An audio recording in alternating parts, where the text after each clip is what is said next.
Bonjour, aujourd'hui nous avons le plaisir de recevoir Yves-Emmanuel Adéclat qui est chargé des relations publiques d'Agribiz. Merci beaucoup. Bonjour Constantin, je suis Yves-Emmanuel Adéclat, je suis avocat au barreau de Port-au-Prince, je suis porteur de projets dans ma communauté, puis je suis formateur et conseiller en droit foncier, formateur également conseiller en entrepreneuriat. Comme tu l'as dit, je suis le chargé des relations publiques à Agribiz, une entreprise agricole qui se trouve dans l'Artibonite, qui est là pour faire la production de l'agriculture, la transformation de riz, de l'aubergine, de l'alo, tomate, l'oignon et puis de l'échalote et d'autres produits. Donc l'objectif de cette entreprise, c'est aussi de faire la promotion de la production locale, d'encourager les Haïtiens à consommer leurs produits, à nous battre pour favoriser, encourager le développement local et parce que nous croyons que le développement est endogène. Tu es avocat. Ta place en principe c'est au barreau. Mais qu'est-ce qui t'a emmené à, je ne dirais pas délaisser le métier d'avocat, mais te focaliser sur le développement local? Ok.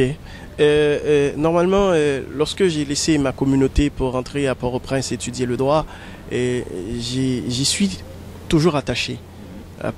Attaché aux valeurs que les parents nous ont inculquées. Parce que nos grands-parents sont de rudes travailleurs. Nous avons un moulin qui transforme le riz dans l'Artibonite. Ok? Donc, après avoir terminé avec le droit, j'ai commencé à travailler, à bien travailler. Puis lorsque je retourne dans ma communauté, je vois que la pauvreté continue. Il y a beaucoup de gens autour de nous qui sont pauvres. Et il y a beaucoup de paysans qui travaillent, mais ce qu'ils font ne rapporte pas vraiment.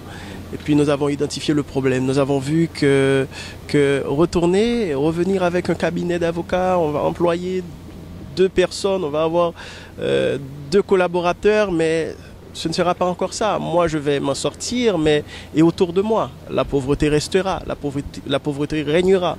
Eh bien, à ce moment-là, j'ai décidé de prendre en charge l'entreprise familiale, l'entreprise de transformation de riz. La première chose que j'ai faite, j'ai réuni les associations de paysans de la zone, les associations des irrigants.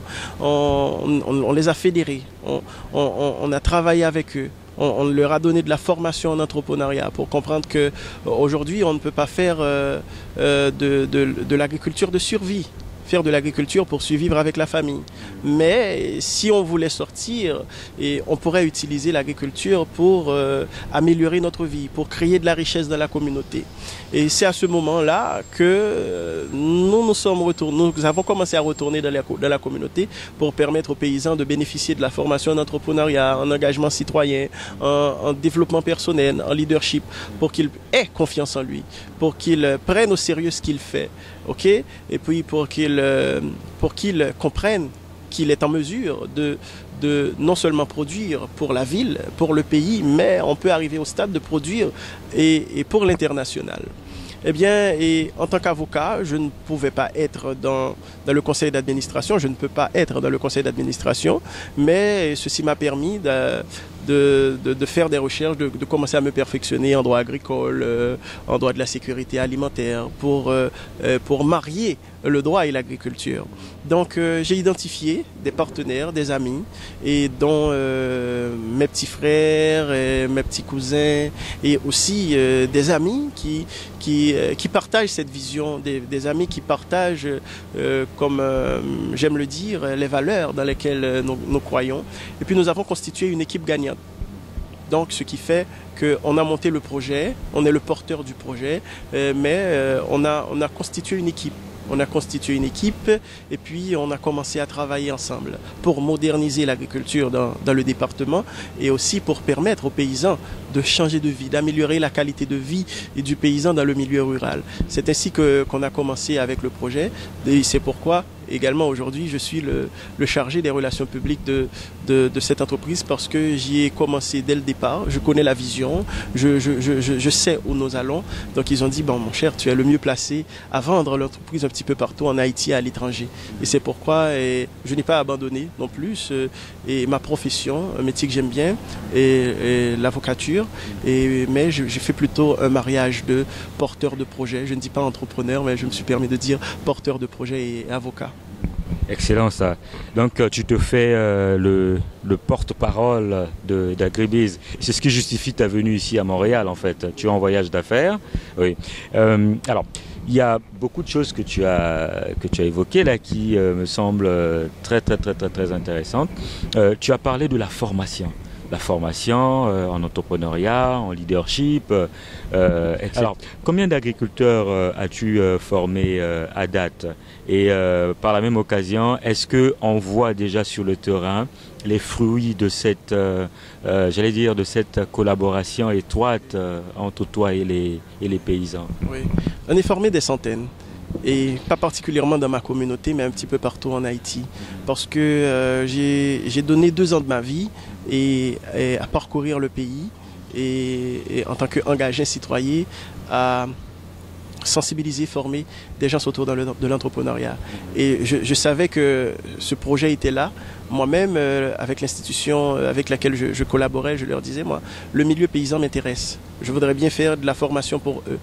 Ok, donc c'est ainsi qu'à chaque fois qu'on devait aller faire des formations dans les milieux, donc moi-même, je voulais aller dans les milieux paysans particulièrement, pour travailler avec eux et les mettre en réseau.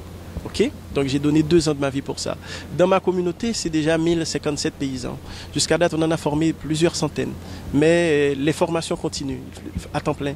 On fait des projections, on les réunit, on fait des projections, nous travaillons ensemble, on partage des visions. Donc c'est déjà plus d'une centaine. Donc dans ma petite communauté Grandmont, dans laquelle on effectue ce projet, nous avons 1057 paysans qui vivent de l'agriculture. C'est pas mal, c'est beaucoup. C'est 950 hectares de terre cultivables et 850 à date cultivée.